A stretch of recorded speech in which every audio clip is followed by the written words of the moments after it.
Greetings, members, one and all of the Salivation Nation.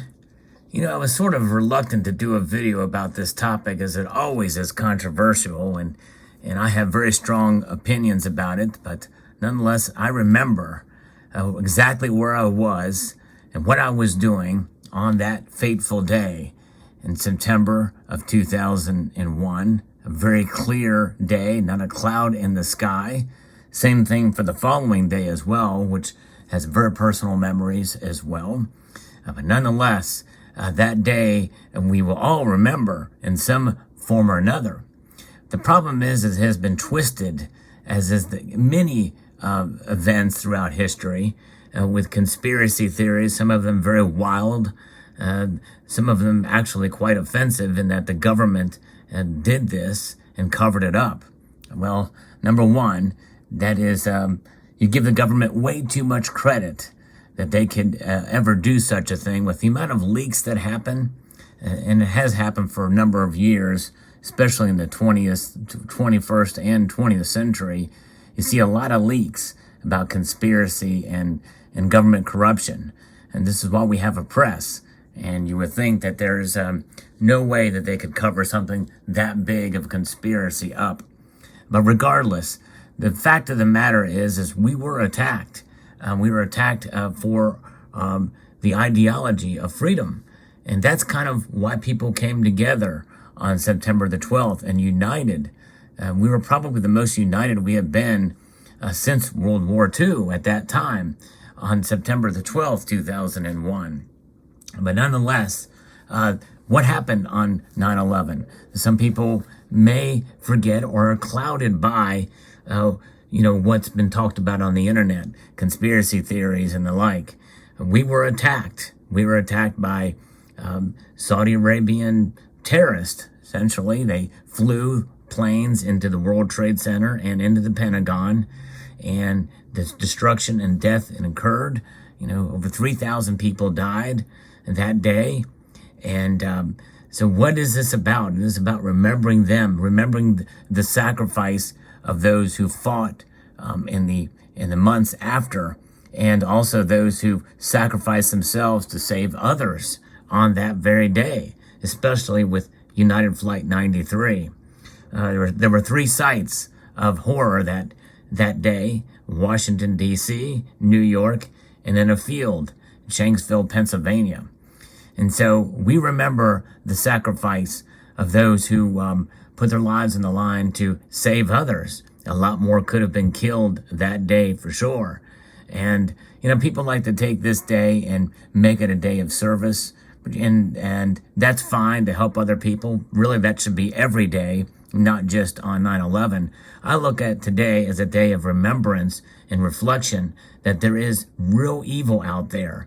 And that evil took the form of religious fundamentalism and extremism that day because of what some Muslims felt is that the West is a threat to their way of life and what have you.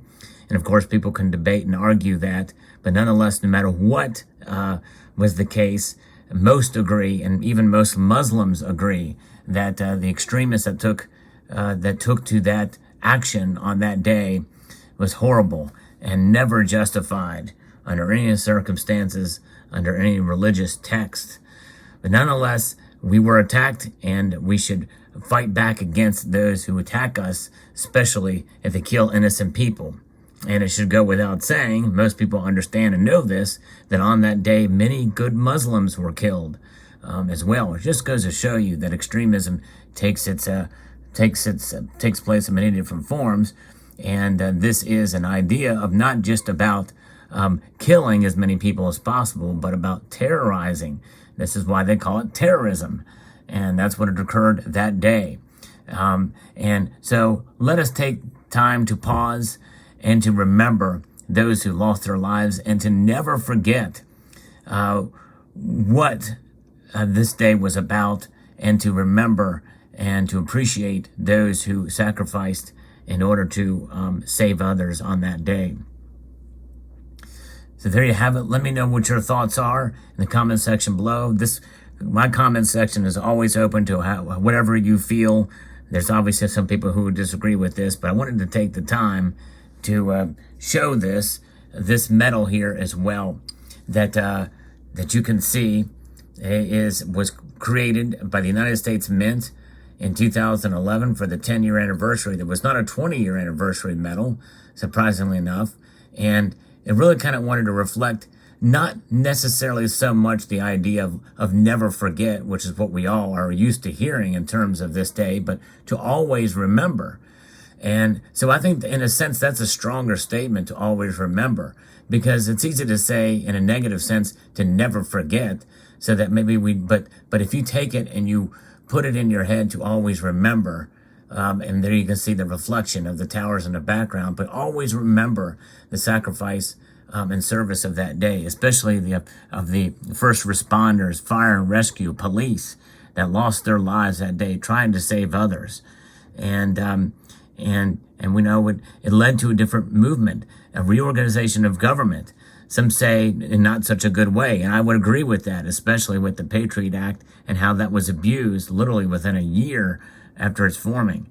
But nonetheless, there is that. And the eternal flame there you can see, to always remember, as Lady Liberty holds it high on this side. Because this is a medal, we're going to turn it this way. That's called the medal turn. When you turn a medal that way, it's called a coin turn. And so that distincts medals from coins, at least here in the United States. This medal has a smooth edge, as is always the case. Now, there are some coins, like our dollar coins, that have a smooth edge, but they have edge lettering as well, too. So let's turn this way here. We have honor and hope. And those are words that certainly we can take heed and take heart and note here. It's about honor, being honorable, and the realization of what happened that day with the eagle kind of swooping down. A really nice, kind of a cool design there, I think. And then hope. We have hope for the future that things will get better. And as a side note, I have hope that the United States Mint will return to a standard like they showed for this medal. Very nicely done, and you can see it's evenly struck on both sides, which is, not seen as much these days. The United States Mint used to be better at that, but that's another story. But there it is. This silver medal, by the way, they sold a lot of them. They were selling for quite a bit of a premium, but have been able to get for a little less in price these days. Do you have one of these medals? Let me know in the comment section below. I'd like to extend a multitude of gratitude to you all, and to always remember on this day.